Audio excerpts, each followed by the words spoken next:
दोस्तों नमस्कार, आप सभी सदस्यों का स्वागत है बी ऑफिसर मेक ऑफिसर्स परिवार में। ज्योग्राफी क्लास चल रही है और आज है क्लास नंबर 10।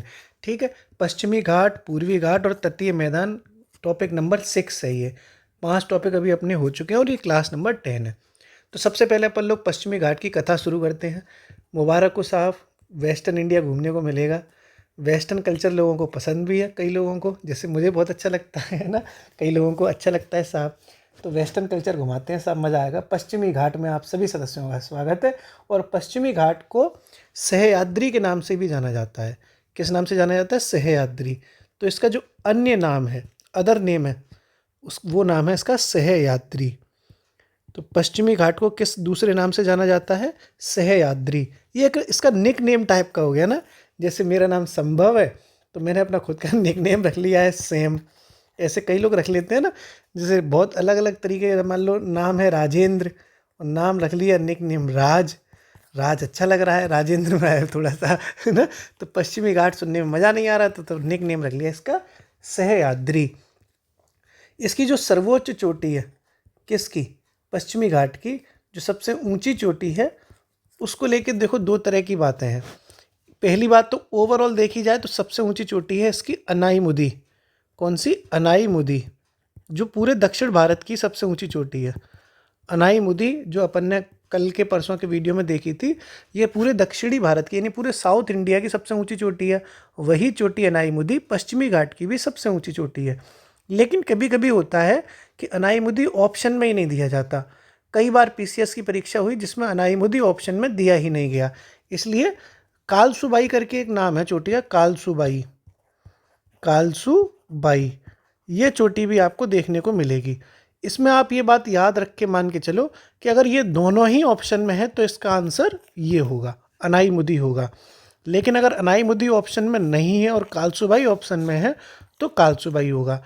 ध्यान रखने वाली बात है कि दोनों ही ऑप्शन में हो तो अनाईमुदी ही आंसर माना जाएगा, क्योंकि अनाईमुदी की ऊंचाई कालसुबाई की ऊंचाई से ज़्यादा है। सबसे ऊंची चोटी पश्चिमी घाट की दोनों ही मान लेते, मतलब इन दोनों को लेके डिस्प्यूट रहा है, अलग अलग किताबों में अलग अलग आंसर दिया है।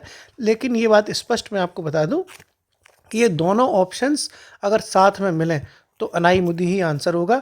लेकिन अगर ये ऑप्शन में नहीं है तो आंसर कालसुबाई होगा। और अभी तक ज़्यादातर सवाल ऐसे आए हैं जिसमें अनाईमुदी ऑप्शन में दिया ही नहीं है, कालसुबाई दिया है। क्लियर है? ओके। अब देखो आगे बढ़ते हैं पश्चिमी घाट के बारे में। तो पश्चिमी घाट क्या होता है? जैसे मान लो ये आपका हिंदुस्तान का मैप हो गया। यार मैं मैप नहीं बना पाता हूँ बढ़िया। मान लो ये आपका इंडिया का मैप है, तो ये जो वेस्टर्न हिसाब किताब है, ये जैसे कोई भी दिशा होती है तो ये पश्चिमी दिशा यही पड़ेगी, इधर की पूरब की दिशा है। तो इधर जो पहाड़ियाँ हैं ना, ये इसी को कहते हैं पश्चिमी घाट, और इधर की पहाड़ियाँ इसको कहते हैं पूर्वी घाट। तो जो पश्चिमी घाट है, ये जो इधर की पहाड़ियाँ हैं, ये कोई वास्तविक पर्वत श्रृंखला नहीं है। वास्तविक नहीं है तो क्या कोई काल्पनिक हवा में है क्या? कुल मिलाकर ये ज्योग्राफी के टर्म में, भूगोल की भाषा में इसको यही कहा जाता है कि पश्चिमी घाट पर्वत वास्तविक पर्वत श्रेणी नहीं है, ये तो बस होते होते हो गई। जैसे जैसे कि मान लो, जैसे प्यार होता है ना, होते होते हो जाता है। यार करना नहीं चाहते थे, होते होते हो गया ना। ऐसे ये पर्वत बनना नहीं चाहता था, बनते बनते बन गया। तो ये स्टेटमेंट ऐसा यूपीएससी में आ चुका है कि ये वास्तविक पर्वत श्रृंखलाएं नहीं है। इनका निर्माण तो गोंडवाना लैंड के टूटने की वजह से हो गया। ठीक है, वास्तविक पर्वत श्रृंखला वो होती है जो मतलब अपने स्वरूप में ही पर्वत था, स्टार्टिंग से ही पर्वत था। लेकिन पश्चिमी घाट ऐसा नहीं है, ये स्वरूप में ही पर्वत नहीं था, स्टार्टिंग से नहीं था, धीरे धीरे बनता चला गया। ठीक है, तो ये तो मैप तो इतना सड़ा हुआ है कि यहाँ बनाना भी अच्छा नहीं लग रहा। अब आपने समझा कि ये वास्तविक पर्वत श्रेणी नहीं है, लिख लो। ठीक है, ये वास्तविक पर्वत श्रेणी नहीं है। ठीक है, इसका निर्माण लिखो, इसका निर्माण गोंडवाना लैंड, ये अपन ने समझे थे ना पहले स्टार्टिंग की वीडियो में, गोंडवाना लैंड और अंगारा, वो था जो अंगारा लैंड। तो गोंडवाना लैंड के विखंडन से हुआ। क्लियर? होते होते हो गया। जैसे मैं आपको बताऊं, मैं कोई यूट्यूबर तो हूँ नहीं, मेरा काम कोई यूट्यूबर नहीं है। मैं यूट्यूबर नहीं हूँ, लेकिन बनते बनते बन गया। मतलब मैं तो जॉब करता हूँ, अपनी सरकारी नौकरी में हूँ, मस्त आराम से ज़िंदगी चल रही है। भगवान की कृपा से नौकरी चल रही है, यूट्यूब पर मैं डिपेंड नहीं हूँ, लेकिन होते होते अब देखो धीरे धीरे कारवा जुड़ता गया। तो ऐसे ही यूट्यूब पर मैंने थोड़े लोग जुड़ गए, फिर टेलीग्राम पर आ गए। ऐसा होता है ना, कोई चीज़ थी नहीं, ओरिजिनली नहीं थी, धीरे धीरे बनती चली गई। ऐसे ही ये कोई पर्वत श्रृंखला नहीं थी, लेकिन बनती चली गई, क्योंकि गोंडवाना लैंड के टूटने से कुछ चीज़ें कगार बनी और पर्वत बनते चले गए। ठीक है, इसकी सर्वोच्च चोटी कौन सी है ये भी आपने समझ लिया, और इसको क्या कहते हैं, सह्याद्री। ओके, अब और अपन समझते हैं इसको विश्व धरोहर स्थल यानी वर्ल्ड हेरिटेज साइट का भी दर्जा दिया गया है। किसको, पश्चिमी घाट को। तो यूनेस्को द्वारा विश्व धरोहर स्थल का दर्जा प्राप्त है, विश्व धरोहर स्थल का दर्जा प्राप्त है।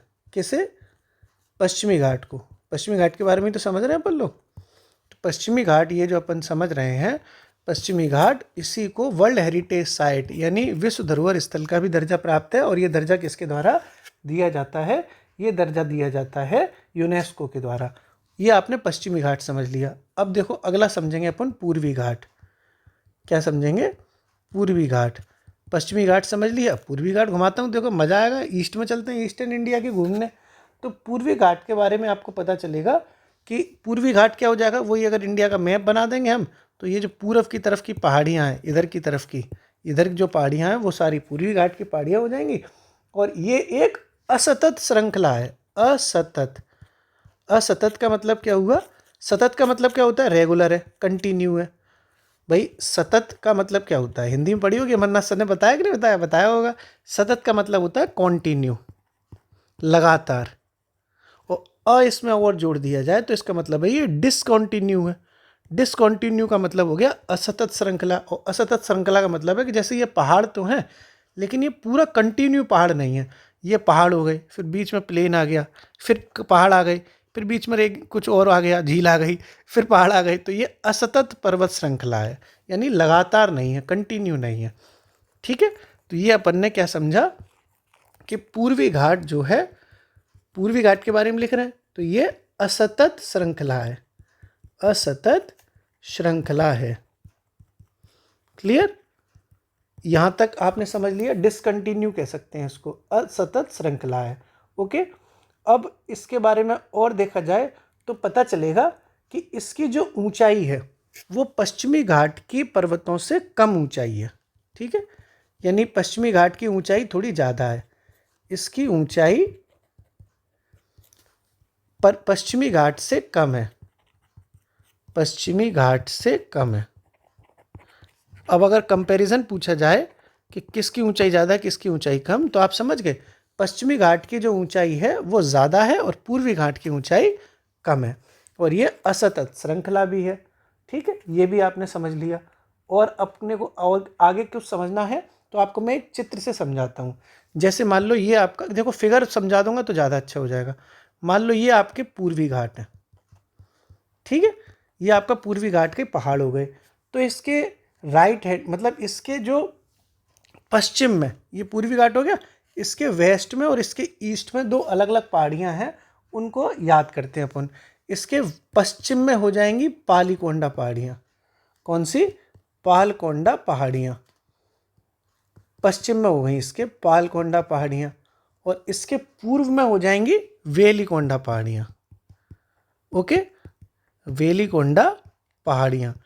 मैं ऐसी चीज़ों में आपको एक रफली चित्र इसलिए बना देता हूँ क्योंकि अगर इसको स्टेटमेंट में लिख देता कि पूर्वी घाट के, यहाँ ऐसे स्टेटमेंट में लिख दा कि पूर्वी घाट के पश्चिम में ये, पूरब में ये, तो इतना आसान नहीं होता। अब चित्र बन गया तो आपके खोपड़ी में रहेगी कि सब भैया ने गोला बनाया था पूर्वी घाट का, उसके बगलिया में इधर की तरफ पालकोंडा थे, इधर की तरफ बेलीकोंडा थे। तो इसके पश्चिम में आपका ये वही पश्चिम दिशा हो गई, ऐसी तो होती है ये, नॉर्थ साउथ वेस्ट ईस्ट। ऐसे आपने याद कर लिया कि पालकोंडा पूर्वी घाट के पश्चिम में, वेलिकोंडा पूर्वी घाट के पूरब में है। क्लियर है मामला। ओके, अब अपन आगे बढ़ते हैं। अब देखो पूर्वी घाट की कुछ प्रमुख पहाड़ियाँ बताता हूँ शॉर्ट ट्रिक से। ये शॉर्ट ट्रिक मैं करा भी चुका हूँ। प्रमुख पहाड़ियाँ देखते हैं अपन। प्रमुख पहाड़ियाँ, पूर्वी घाट की बात चल रही है, ये मैं आपको शॉर्ट ट्रिक से करा भी चुका हूँ। तो जैसे सबसे पहले अपन देखते हैं, वो देखते हैं अपन लोग आंध्र प्रदेश की। आंध्र प्रदेश की प्रमुख पहाड़ियाँ, उसकी जो शॉर्ट ट्रिक है वो है नाव में पानी। नाव में पानी, ये मैं शॉर्ट ट्रिक में करा चुका था, लेकिन अब तो ज्योग्राफी करा रहा हूँ तो यहाँ अब छोटा सा ही है इसलिए करा देता हूँ। ना से है नल्ला मलाई। नल्ला मलाई, ये नल्ला मलाई की पहाड़ियाँ कहाँ पाई जाएंगी? आंध्र प्रदेश में। वा से हो जाएगा वैली कोंडा। क्या हो जाएगा? वैली कोंडा, ये भी आंध्र प्रदेश में है। फिर आपका पा आ गया, नाव में पानी। पा से हो जाएगा पालकोंडा। पालकोंडा, पालकोंडा चोटी कहाँ हो जाएगी? आंध्र प्रदेश में।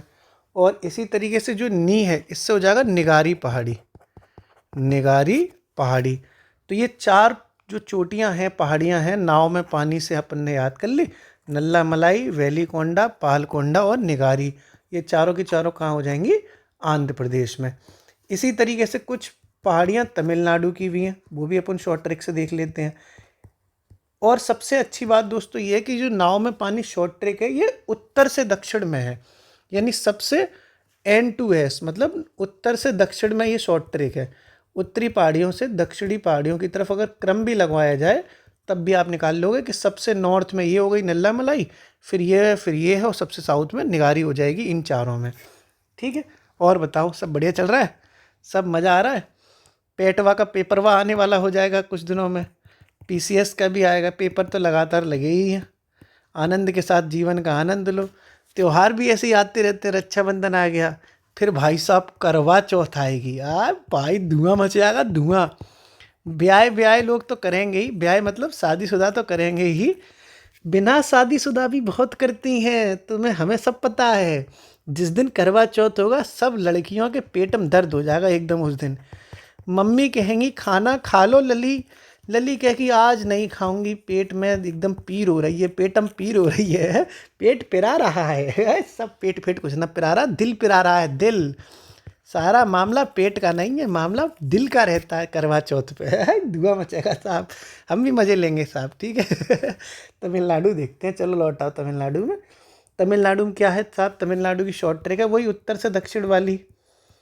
उत्तर से दक्षिण की तरफ अगर तमिलनाडु की चोटी सेट करनी हो तो उसकी शॉर्ट ट्रिक मैंने कराई भी थी, फिर करा देता हूँ। जोस पासी। क्या है? जोस पासी। जोस पासी, जोस पासी से देखो, जा से हो जाएगा जवारी पहाड़ी, जवादी पहाड़ी।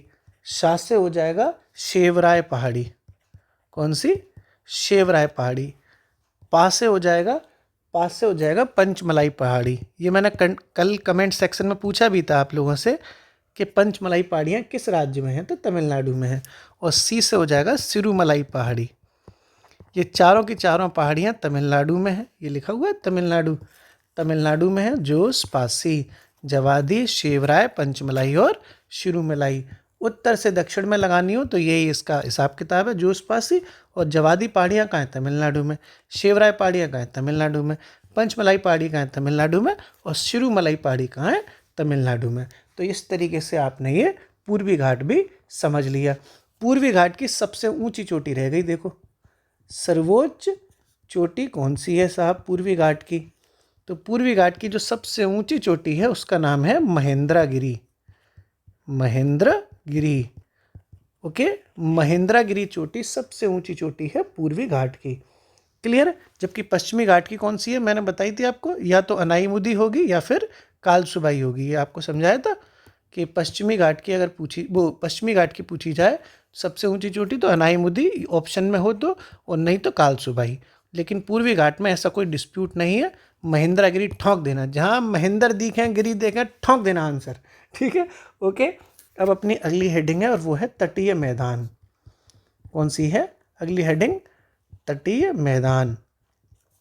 ज्योग्राफी के सबसे बड़े टॉपिक यही हैं, यही तटीय फती मैदान मैदान ख़त्म हो जाएंगे, उसके बाद ज्योग्राफी में वही नदी और रह जाएंगी।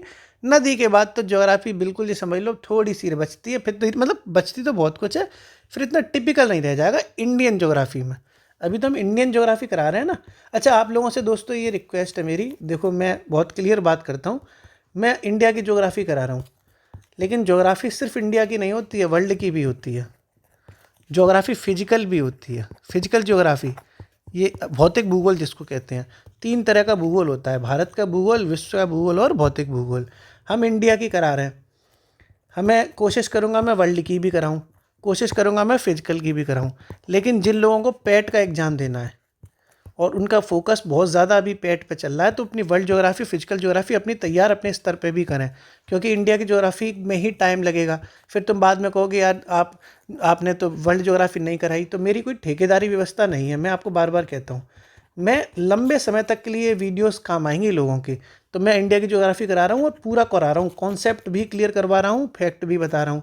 तो ये नहीं है कि मैं जल्दबाजी में इंडिया की ज्योग्राफी टाँ टाँ टाँ टाँ टाँ टाँ करके रेलगाड़ी चला दूँ और एक ही दिन में पूरा खुच खुच करके पूरी ज्योग्राफी खत्म करा दूँ। ऐसा इंसान मैं हूँ नहीं।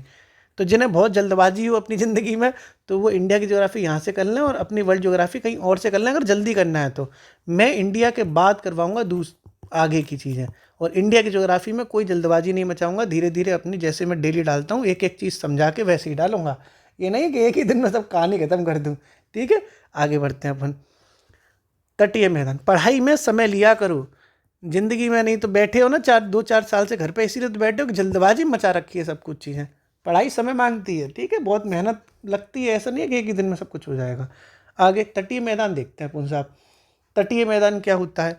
ये भी तटीय मैदान भी जैसे अपना ये इंडिया का मैप हो गया, ये यहाँ से ऐसे इस तरीके से ऐसे होता है अपना हिंदुस्तान का मैप, सड़ा सामने बना दिया। तो यहाँ पानी है ना भाई, ये पानी है, ये पानी है, समंदर ही तो है ये तीन तरफ से। तो ये जहाँ जहाँ पानी है उसी को तो कहते हैं तट, पानी का किनारा। तो जो तट होता है उसी को कहते हैं तटीय मैदान। तो ये जो पूरा एरिया है जो तट के किनारे है, इसी को कहा जाता है तटीय मैदान। ठीक है, तो ये जो पश्चिम की तरफ का मैदान हो गया, इधर की साइड का मैदान हो जाएगा पश्चिम का तटीय मैदान, इधर की साइड का मैदान हो जाएगा पूरब का तटीय मैदान। यहाँ इधर क्या हो जाएगा, पश्चिम का तटीय मैदान, इधर हो जाएगा आपका पूरब का तटीय मैदान। अब अपन समझते हैं, इसमें बहुत इंपॉर्टेंट है ये, इस लेवल पे समझेंगे कि आपके किसी भी एग्ज़ाम को आप दे रहे हो वहाँ आपका फ़ायदा हो।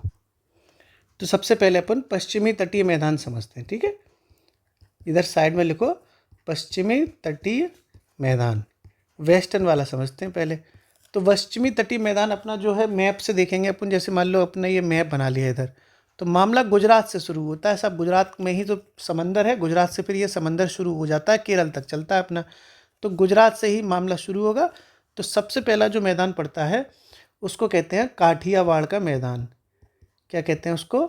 काठियावाड़ का मैदान।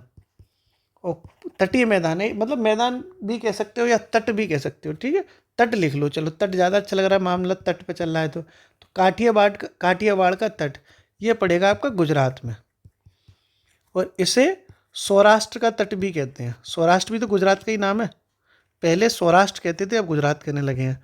तो काठियावाड़ का तट पड़ता है सबसे पहले। उसके बाद जो तट पड़ेगा वो पड़ेगा आपका कोंकण का मैदान या कोंकण का तट, एक ही बात है, कुछ भी लिख लो, कोंकण का मैदान या कोंकण का तट, कुछ भी आप लिख लो, एक ही चीज़ है। कहीं कहीं मैदान लिख देते हैं, कहीं कहीं तट लिख देते हैं, हमने दोनों लिख दिए। कोंकण का जो मैदान पड़ता है वो पड़ता है आपका महाराष्ट्र से गोवा के बीच में। पूरे गुजरात में तो काठियावाड़ का हो गया, गुजरात के आगे पड़ेगा महाराष्ट्र। तो महाराष्ट्र से लेके गोवा तक जो एरिया पड़ता है उसको कहते हैं कोंकण का मैदान। क्या कहते हैं? कोंकण का मैदान, महाराष्ट्र से लेकर गोवा तक का। आगे जो मैदान पड़ता है उसको कहते हैं कन्नड़, कन्नड़ का तट या कन्नड़ का मैदान। तो कन्नड़ का मैदान या तट, और ये पड़ेगा आपका कहाँ से कहाँ तक? ये देखो, ये तो गोवा तक हो गया, तो ये पड़ेगा गोवा से लेकर मंगलुरु की तक। मैंगलोर समझ रहे हो, बेंगलोर कर्नाटक की राजधानी है, बेंगलोर। बेंगलोर तो तट की बात की जाती है तो बेंगलोर को मैंगलोर कहते हैं। वैसे शब्द है बेंगलोर, लेकिन जब बेंगलोर तो होता है पूरा एरिया प्लेन वाला, जहाँ कोई पानी आनी नहीं है, लेकिन जहाँ पानी आनी है उसको बेंगलोर की जगह मैंगलोर कहते हैं। ठीक है, तो गोवा से मैंगलोर तक का एरिया हो जाएगा कन्नड़ का मैदान। फिर आगे जो मैदान पड़ेगा उसको कहा जाता है मालाबार का मैदान या मालाबार का तट। क्या कहा जाता है? मालाबार का मैदान या तट। और वो कहाँ से कहाँ तक है? तो वो है आपका मैंगलोर से लेके कन्याकुमारी तक, मैंगलोर से लेके कन्याकुमारी तक। कन्याकुमारी, कन्याकुमारी है साहब, ठीक, कन्याकुमारी। और इसी कन्याकुमारी को दोस्तों केप कोमरिन भी कहते हैं, आपको पता है ये वाली बात? कन्याकुमारी का दूसरा नाम केप कोमरिन भी है, तो यह केप कोमरिन भी लिख लो। कहीं कहीं आपको ये भी देखने को मिलेगा मैंगलोर से लेके केप कोमरिन तक एक ही बात है। मैंगलोर से कन्याकुमारी हो या मैंगलोर से केप कोमरिन हो, एक ही बात है।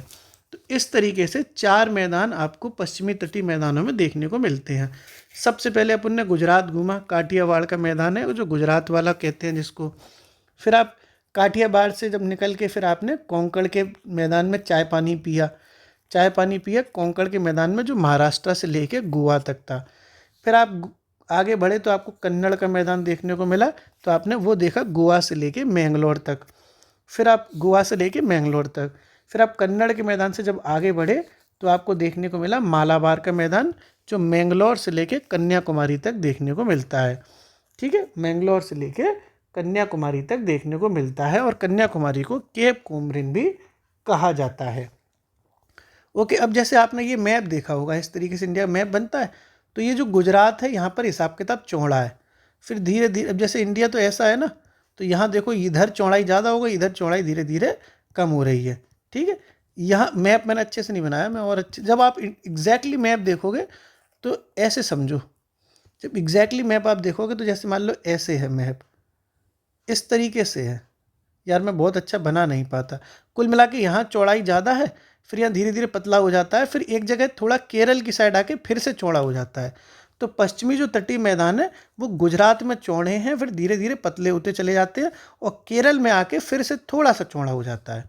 ठीक है, ओके। तो ये भी पश्चिमी तटीय मैदानों की एक विशेषता है जो अपने को समझनी है, वो अपन नोट डाउन कर लेते हैं। और क्या करिए अपन ने कि गुजरात पश्चिमी तटीय मैदान लिखो, यानी ये का मतलब हो गया पश्चिमी तटीय मैदान की बात हो रही, तो पश्चिमी तटीय मैदान यानी ये गुजरात में चौड़ा है सबसे, गुजरात में सबसे चौड़ा है।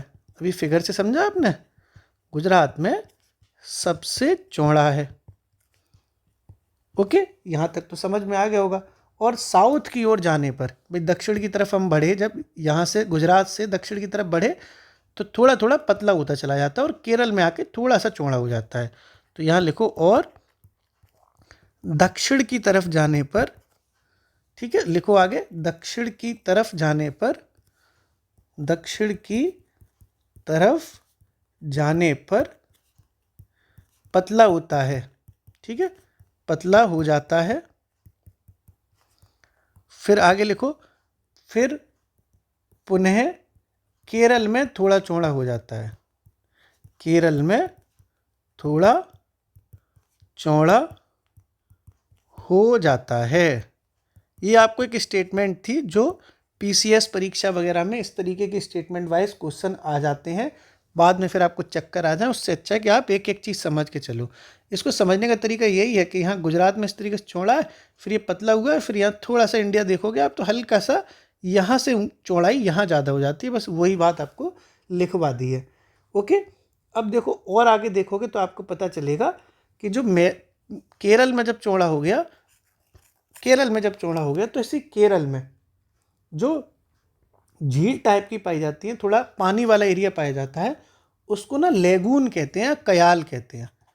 ओके, तो केरल को मालाबार भी कहते हैं ना, मालाबार जो अभी लिखवाया था आपको, तो केरल में या फिर मालाबार में वो पाए जाते हैं कयाल, इसको लेगून भी कहते हैं। झील मतलब पानी का जो इलाका होता है, अपने यहाँ झील बोल देते हैं सिंपली, केरल में या मालाबार में उसको झील नहीं बोलते, उसको कयाल या लेगून बोलते हैं।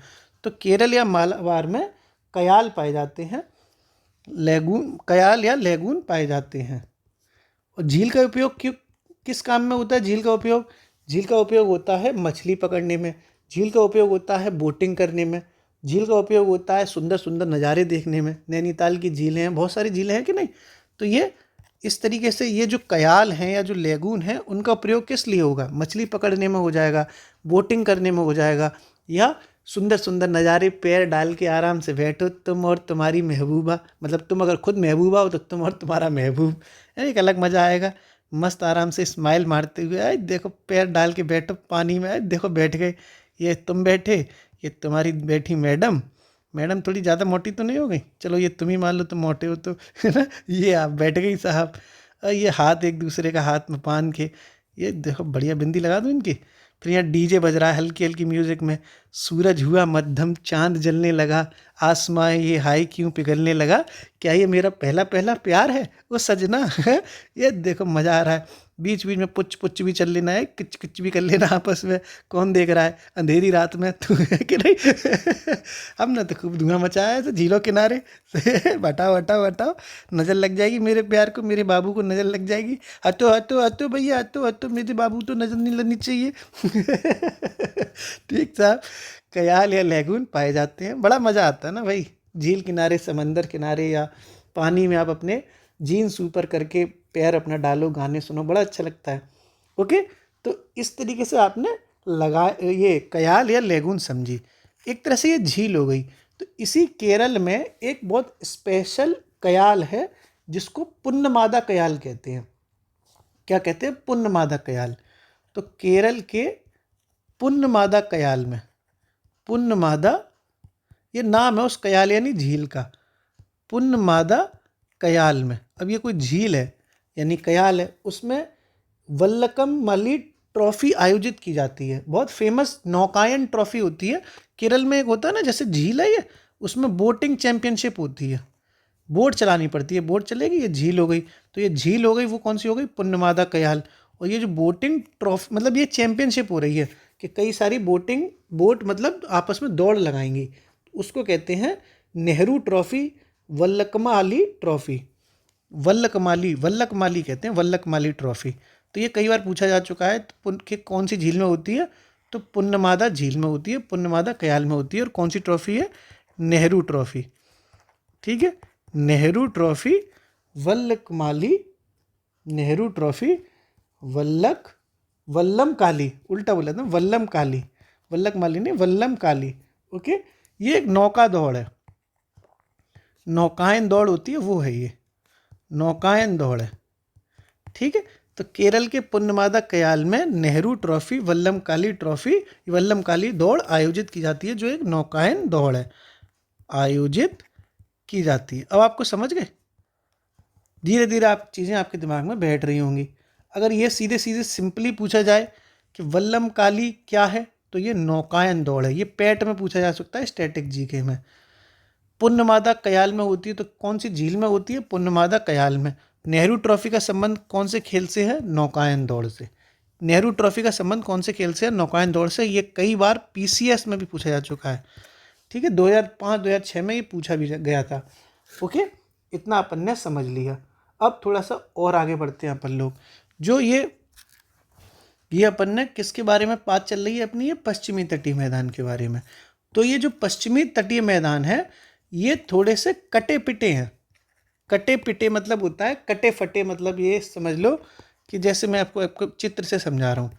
जैसे इस तरीके से ये हो गया आपका ये पश्चिमी तटीय मैदान, तो यहाँ हल्का सा ये कट लग गया, मतलब इतना एरिया ये मैं यहाँ पानी नहीं दिख रहा, यहाँ भी पानी नहीं दिख रहा, कटे कटे हैं। जब ये जो तट मैदान कटे पिटे होते हैं, वहाँ पर पत्तन यानी पोर्ट, बंदरगाहों के लिए बनने के लिए प्राकृतिक दशाएं उपलब्ध हो जाती हैं। मतलब भगवान चाहता है कि यहाँ पर पोर्ट अच्छे से बन जाए, क्योंकि यहाँ कटे पिटे पोर्ट है, मतलब कटे पिटा तटीय मैदान है ये। ठीक है, ज्योग्राफी की लैंग्वेज में इसको कटा पिटा मैदान कहते हैं। जैसे मान लो इस तरीके से ये आपका मैदान वो हो गया तट, इतना एरिया कटा हुआ है, इतना एरिया कट गया, तो यहाँ पर क्या हुआ कि अब ये पोर्ट बन जाएगा ताकि यहाँ पर जहाज खड़े हो जाएं। मान लो ये कटा पिटा नहीं होता, पूरे के पूरा में पानी पानी पानी पानी होता, तो जहाज क्या हमारी छाती पर खड़े हो जाते हैं आके। जहाज खड़े करने के लिए थोड़ी सी तो जगह चाहिए ना, तो कटे पिटे के इतना एरिया कट गया, तो यहाँ पर आकर बंदरगाह बना दिया, यहीं पर आपके जहाज खड़े हो गए। तो कटे फिटे जो कटे पटे मैदान होते हैं वो पत्तन यानी बंदरगाह बनाने के लिए सही रहते हैं, उसके लिए वो अच्छी दशा होती है। तो फिर लिखो आगे कि पश्चिमी तटीय मैदान, उसी की बात चल रही है। तो पश्चिमी तटीय मैदान जलमग्न तटीय मैदानों के उदाहरण हैं। लिखो पूरा, जलमग्न। जलमग्न का मतलब तो हो गया पानी तो है ही यहाँ पर, तो पानी तो है ही। जलमग्न का मतलब होता है कि पानी तो है ही हर एक जगह। तो जलमग्न तटीय मैदानों के उदाहरण हैं, पूरा लिख लो। और यह है, अब आगे लिखो, और यह है कटे फटे होने के कारण, कटे फटे होने के कारण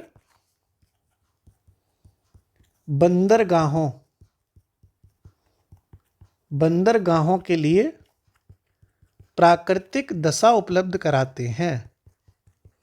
प्राकृतिक दशा उपलब्ध कराते हैं, ये लिख लो आप, प्राकृतिक दशा उपलब्ध कराते हैं।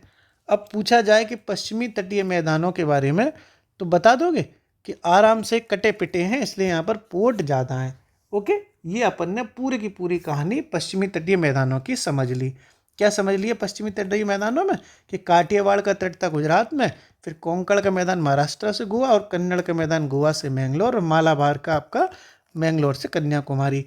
गुजरात में ज़्यादा चौड़ा है और दक्षिण की तरफ थोड़ा थोड़ा पतला हो जाता है, केरल में फिर से चौड़ा हो जाता है। केरल में कयाल या लेगून पाए जाते हैं, जिसमें एक फेमस कयाल है पुन्नमादा कयाल, जहाँ पर नेहरू ट्रॉफी होती है, जिसको वल्लम कोली नौकायन दौड़ भी कहते हैं। और ये जलमग्न तटीय मैदान के उदाहरण है और कटे पिटे हैं, इसलिए यहाँ पर पोर्ट ज़्यादा बन जाता है। अब जो अगला है वो है पूर्वी तटीय मैदान। पूर्वी तटीय मैदान, ठीक है भाई, ये पूर्वी तटीय मैदान। भाई लोगों, आप लोगों से एक बहुत विनम्र निवेदन है, पूर्वी तटीय मैदान से याद आ गया कि आप लोगों लगातार मुझे संज्ञान में आ रहा है मामला कि आप अपने खान पान पे कंट्रोल नहीं कर रहे हैं। जो मर्जी होती है वो ठूस लेते हो। शाम को 5 बजे मोमोज ठूस लिए, फिर चाउमीन ठूस ली, फिर चिली पटेटो ठूस लिए। तो अभी आपका जो है चेहरा अच्छा लग रहा है, क्योंकि अभी आप लोग 25-26 साल के हैं। लेकिन अगर ऐसी इसी प्रकार अगर आपने ना मोमोज और चाउमीन का खाद्यान्न का अगर आपने भरण पोषण कर लिया, तो आपका ये चेहरा ना ऐसा हो जाएगा, यूं करके फैल जाएगा, मोटा हो जाएगा बहुत ज़्यादा। फिर आप अच्छे नहीं लगोगे ना, कि आपका चेहरा इतना फूल गया, ये आप बन जाओगे इतने स्मार्ट। पहले थे आप, पहले आप फिटिंग वाले थे, फिर आप ऐसे हो जाओगे, फिर आपका इतना चौड़ा पेट हो जाएगा जो बनेगा नहीं, ठीक है। तो ऐसे मतलब लड़कियों से भी स्पेशली कह रहा हूँ मैं कि भाई तुम अपनी फिटनेस का खूब ध्यान रखो। लड़कों से भी कह रहा हूँ, नहीं जो ठूसते रहते हो ना पूरे दिन, ऐसे पेट हो जाए लाला राम से बन जाओगे एकदम, फिर चलते रहना है। मोटू चाचा कौन से गाना, मोटू पतलू की तरह मोटू मोटू हो जाओगे, इतने मोटू अच्छे नहीं लगोगे। फिर लड़के हो तुम तो लड़कियां देखेंगे मोटा है मोटा है, लड़की हो तो कहोगे मोटरी आई। तो ऐसे मत देखो। मतलब जो लोग जेनेटिकली थोड़े फैटी हैं, वो लोग तक तो प्रयास कर रहे हैं अपने फिटनेस बनने का, अपने जिम जाने लग गए, और तुम लोग ठीक ठाक दिखने में हो अभी तो अपने आप को बिगाड़ रहे हो। जो इच्छा होती है ठूस लेते हो शाम को 5 बजे। चाय भी लिमिटेड पिया करो, नहीं फैल के चौड़े हो जाओगे, फिर कोई ना देखेगा तुम्हें, सब धरा रह जाएगा तुम्हारा, ठीक है। तो कम से कम अपना पेट तो मेंटेन रखो। पेट मेंटेन रखोगे तो दिमाग भी मेंटेन ही रहेगा, ठीक है। स्वस्थ शरीर में ही तो स्वस्थ मस्तिष्क निवास करता है। मोटे पेट में थोड़ी स्वस्थ मस्तिष्क निवास करेगा। थोड़ा फिट रहा करो, अच्छा लगता है ना, गुड लुकिंग, मज़ा आता है। अब देखते हैं अपन पूर्वी तटीय मैदान। बुरा मत मानना, ये बात सच है भैया। देखो सीधी बात है, पैसे का और फिटनेस का बहुत रोल है। जो अमीर लोग होते हैं उनकी तो लोग दुनिया सलाम ठोंकती ही है, लेकिन जो लोग थोड़े से फिटनेस वाले हैं, उनकी बॉडी आडी अच्छी है, दिखने में वो लोग सही लग रहे हैं, उनका भी एक अलग ही इंप्रेशन होता है। ये मैंने सच बता रहा हूँ मैं, मतलब झूठ नहीं बोल रही, बस सच है।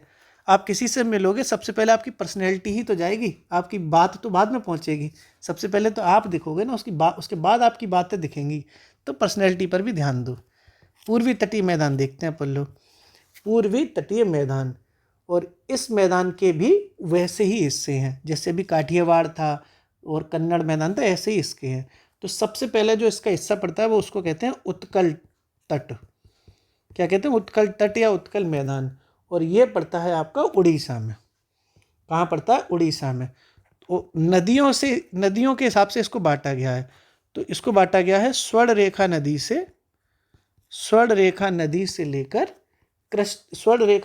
लेकर महानदी के बीच में।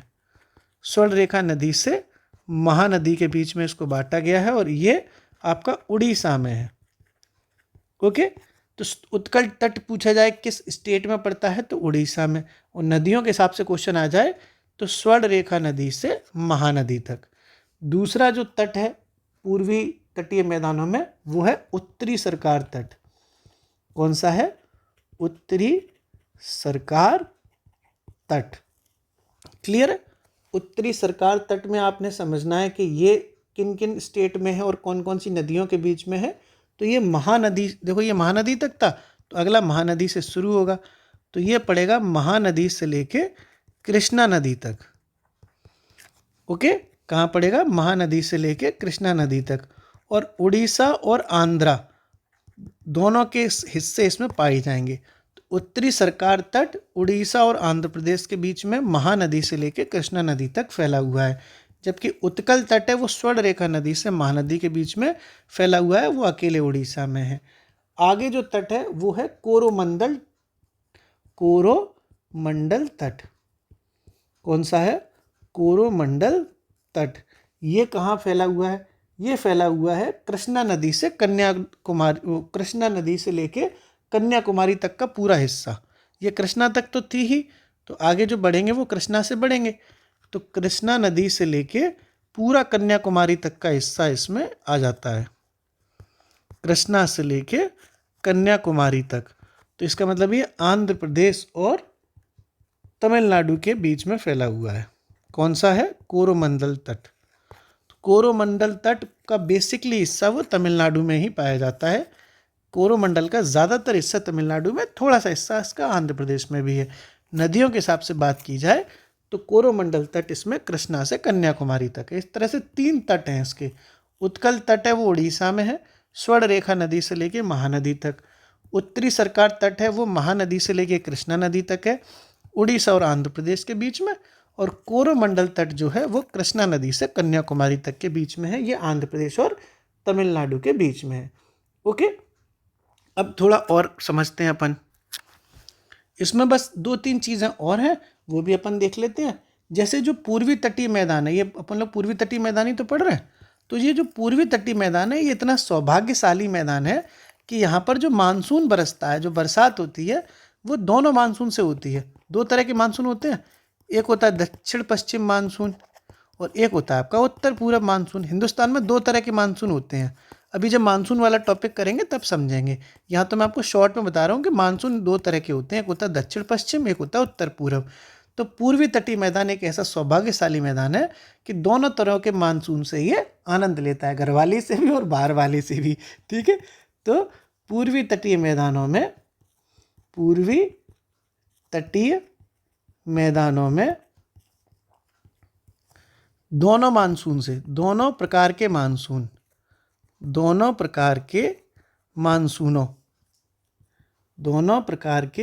मानसूनों जैसे कौन कौन से हो गए? दक्षिण पश्चिम मानसून और उत्तर पूर्वी मानसून।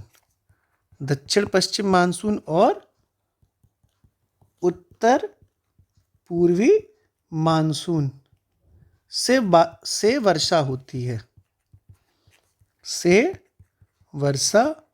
है। अब ये स्टेटमेंट वाइज भी आ सकता था कि स्टेटमेंट बना देंगे एक कि पश्चिमी तटीय मैदानों में दोनों प्रकार के मानसूनों से वर्षा होती है, तो स्टेटमेंट गलत। लेकिन अगर पूछा जाए कि कौन से ये स्टेटमेंट आ जाए कि पूर्वी तटीय मैदानों में दोनों प्रकार के मानसून से वर्षा होती है, तो स्टेटमेंट सही। एक स्टेटमेंट ये आ जाए, अगर ये स्टेटमेंट आ जाए कि पश्चिमी तटीय मैदान कटे पिटे हैं और यहाँ पर बंदरगाहों के लिए प्राकृतिक दशाएं, तो ये स्टेटमेंट सही हो जाएगा। लेकिन अगर ये आ जाए कि पूर्वी तटीय मैदान के आपस में कटे पिटे हैं और ये बंदरगाहों के लिए प्राकृतिक दशाएं उपलब्ध कराते हैं, तो स्टेटमेंट गलत हो जाएगा। ठीक है, ये आपने पश्चिमी पूर्वी का हिसाब किताब समझा। बस छोटा सा इसमें एक हिस्सा और है, वो है डेल्टाओं का, वो मैं यहाँ लिख देता हूँ। महानदी डेल्टा किस राज्य में है? गोदावरी डेल्टा किस राज्य में है? ऐसे कुछ प्रमुख डेल्टा हैं, वो किस किस राज्य में है? कृष्णा डेल्टा किस राज्य में है? और कावेरी डेल्टा किस राज्य में है? ये 4 डेल्टा हैं पूर्वी तटीय मैदानों के, बहुत फेमस। तो जो महानदी डेल्टा है वो पड़ता है आपका उड़ीसा में। कहाँ पड़ता है? उड़ीसा में। गोदावरी जो डेल्टा है वो पड़ता है आपका आंध्र प्रदेश में। कृष्णा जो डेल्टा है वो भी आपका पड़ता है आंध्र प्रदेश में ही। और कावेरी डेल्टा है वो पड़ता है आपका तमिलनाडु में। और एक डेल्टा और हो गया मालाबार, वो पूरी तरह से डेल्टा नहीं है, लेकिन अगर कहीं भी आपको ये शब्द दिखाई दे मालाबार, चाहे डेल्टा दिखाई दे या तट दिखाई दे, वो पड़ता है आपका केरल में। ठीक है, ये इस तरीके से फेमस जो डेल्टाज हैं वो मैंने आपको बताने की कोशिश करी। महानदी डेल्टा पड़ता है आपका उड़ीसा में, गोदावरी डेल्टा पड़ता है आपका आंध्र प्रदेश में, कृष्णा डेल्टा पड़ता है आपका भी आंध्र प्रदेश में, और कावेरी डेल्टा पड़ता है आपका तमिलनाडु में, और मालाबार तट या मालाबार डेल्टा भी पड़ता है आपका केरल में ही। ठीक है, तो अब आप कमेंट बॉक्स में आंसर दीजिए कि चंबल नदी का उद्गम कहाँ से होता है। चंबल नदी सुनी आपने, चंबल मैया, बिहेड़ का इलाका चंबल, तो चंबल नदी का उद्गम कहाँ से होता है, ये कमेंट बॉक्स में आपको आंसर देना है। अब मैं आपको पूरा रिवाइज करा दूँ। कई लोगों को रिवीजन बोरिंग लगता है, इसीलिए मैं कमेंट पहले कर देता हूँ। कई लोग रिवीजन नहीं करते ना, बहुत बड़े लोग हैं ना, वो बड़े लोग रिवीजन कहाँ करते हैं, बस वो तो बस उन्हें तो ये लगता है एक बार पढ़ लिया हो गया काम, रिवीजन कहाँ करेंगे, बड़े लोग हैं। जबकि वही सेलेक्ट होता है जिसने कई बार रिवीजन किया हो, तभी तो उसे कन्फ्यूज़न नहीं होगा। तो मैं अपना पूरा काम करता हूँ, बाकी इच्छा है आपकी, आप देखो रिवीजन, चाहे मत देखो, मैं कौन सा आपको उंगली पकड़ के करवा दूंगा। तो पश्चिमी घाट का जो दूसरा नाम है वो है सह्याद्री। इसकी सबसे ऊंची चोटी अनाईमुदी है अगर ऑप्शन में आए तो, और नहीं तो कालसुबाई है। ठीक है, क्योंकि अनाईमुदी वाले हिस्से को कई लोग पश्चिमी घाट का मानते हैं, कई लोग नहीं मानते हैं, इसलिए ऑप्शन के हिसाब से आंसर निकलता है इसका। इसका वास्तविक पर्वत श्रेणी नहीं है, कौन सी, पश्चिमी घाट। पश्चिमी घाट ये वास्तविक पर्वत श्रेणी नहीं है, अभी आपको समझाया था मैंने। इसका निर्माण गोंडवाना लैंड के विखंडन से हुआ था। यूनेस्को ने पश्चिमी घाट पर्वत श्रृंखलाओं को विश्व धरोहर स्थल का दर्जा भी दिया। किसने, यूनेस्को ने। फिर अपन ने पूर्वी घाट समझा। पूर्वी घाट एक असतत पर्वत श्रृंखला है, जिसको मैंने समझाया था कि जैसे पहाड़ हो गई, फिर बीच में गैप हो गया, फिर पहाड़ हो गई, इसलिए ये डिसकंटिन्यू यानी असतत पर्वत श्रृंखला है। इसकी ऊंचाई पश्चिमी घाट से कम है। किसकी, पूर्वी घाट की ऊंचाई पश्चिमी घाट की से कम है। पूर्वी घाट के पश्चिम में पालकोंडा, जबकि पूर्वी घाट के पूरब में वेलिकोंडा की पर्वत श्रृंखलाएं हैं। ये फिगर आपके दिमाग में है। प्रमुख पहाड़ियों की बात की जाए तो उत्तर से दक्षिण लगानी हो आंध्र प्रदेश की तो नाव में पानी, नल्लामलाई, वेलिकोंडा, पालकोंडा, निगारी, नाव में पानी। तमिलनाडु की अगर उत्तर से दक्षिण लगानी हो तो जोस पासी, जवादी, शेवराय, पंचमलाई और शिरुमलाई। पूर्वी घाट की सबसे ऊंची चोटी है महेंद्रागिरी। कौन सी है, महेंद्रागिरी। तटीय मैदान देखे फिर अपन ने, तटीय मैदान में पश्चिमी तटीय मैदान देखे, जिसमें काठियावाड़ का तट है गुजरात में, जिसे सौराष्ट्र का तट भी कहते हैं। फिर ये कोंकण का मैदान है, जिसको महाराष्ट्र से गोवा तक फैला हुआ है। फिर ये कन्नड़ का है, ये गोवा से मैंगलोर फैला हुआ है। और जो मालाबार का तट है वो मैंगलोर से कन्याकुमारी फैला हुआ है। ठीक है, काठियावाड़ का कहाँ है, गुजरात सौराष्ट्र का तट। कोंकण का महाराष्ट्र से गोवा। कन्नड़ का मैदान गोवा से मैंगलोर, और मालाबार मैंगलोर से कन्याकुमारी। ये सीक्वेंस में है ना, गुजरात, महाराष्ट्र, गोवा, गोवा से मैंगलोर, मैंगलोर से कन्याकुमारी, सिंपल सीधे सीधे हैं। ये गुजरात में तो सबसे चौड़ा है। अच्छा, ये कन्याकुमारी को केप कोमरिन भी कहते हैं। ये गुजरात में सबसे चौड़ा है। कौन सा, पश्चिमी वो वाला, पश्चिमी जो अपन पढ़ रहे थे ना, पश्चिमी तटीय मैदान, ये जरूर याद रखना, नहीं ये के चक्कर में भूल जाओगे कौन सा ही चौड़ा था। पश्चिमी तटीय मैदान गुजरात में सबसे चौड़ा है, और दक्षिण की तरफ जाने पर पतला हो जाता है, जो केरल में पुनः थोड़ा सा चौड़ा हो जाता है। अभी मैप से समझाया था, अभी हल्का सा। केरल में यानी मालाबार में जो लेगून है, उसको कयाल जो झील है वो पाई जाती है, और उसी में से एक कयाल है, वो है पुन्नमादा कयाल, जहाँ पर नेहरू ट्रॉफी का आयोजन किया जाता है, जिसे लोकल लैंग्वेज में वल्लम काली यानी नौकायन दौड़ भी कहते हैं। पश्चिमी तटीय मैदान जलमग्न तटीय मैदानों के उदाहरण है, और कटे पिटे होने के कारण बंदरगाहों के लिए प्राकृतिक दशाएं उपलब्ध कराते हैं। कौन से, पश्चिमी तटीय मैदान। फिर अपन ने पूर्वी तटीय मैदान समझे, जो 3 तरीके से बटे हुए हैं। पहला है उत्कल तट, जो स्वर्ण रेखा नदी से महानदी के बीच में है, जो उड़ीसा में है। कहाँ पर, स्वर्ण रेखा नदी से महानदी के बीच में, उड़ीसा में है। फिर ये उत्तरी सरकार तट है, जो महानदी से कृष्णा नदी के बीच में है, उड़ीसा से आंध्रा के बीच में।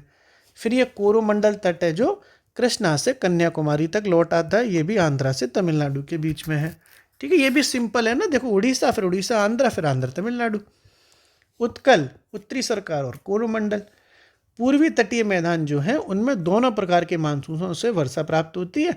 कौन कौन से दक्षिण पश्चिम मानसून से भी और उत्तर पूर्वी मानसून से भी, तो सौभाग्यशाली हैं। फिर ये 4-5 तरह के डेल्टास बहुत फेमस हैं। महानदी डेल्टा उड़ीसा का है, गोदावरी डेल्टा आंध्र प्रदेश का है, कृष्णा डेल्टा आपका भी आंध्र प्रदेश का है, कावेरी डेल्टा भी आपका तमिलनाडु का है, मालाबार डेल्टा आपका केरल का है, और मैं दोस्तों आपको देखो, ये रिवीजन हमने 2 मिनट में कर लिया, लेकिन इसको करते करते पूरे समझाते समझाते 40 मिनट लग गए। धीरे धीरे आपके दिमाग में बैठ जाएंगी चीज़ें। हड़बड़ा के करोगे दाएं दाएं दाएं दाएं, मैं चाहूँ तो इसकी पीडीएफ बना के यहाँ रख लूँ और फिर उसी में समझाता हूँ, घंटा कुछ आपको याद ही नहीं होगा। यूट्यूब पर जो मास्टर लोग कर रहे हैं वो यही कर रहे हैं, या पीडीएफ बनाए धर देते हैं, ये हो गया ये हो गया ये हो गया, और अपना खाना पूर्ति कर देते हैं, इसका ये, बच्चों को भी लगता है हाँ सब हो गया सब हो गया। जब एग्ज़ाम देने बच्चे बैठते हैं ना, तो घंटा उन्हें कुछ याद ही नहीं आता है। ये बात किसी को समझ में आती ही नहीं है, पता नहीं क्या हो गया है टीचर्स को भी। धीरे धीरे समझाओ, समय लो, क्या ज़रूरत है इतनी जल्दबाजी मचाने की। चंबल नदी का उद्गम बताइए आप कहाँ होता है।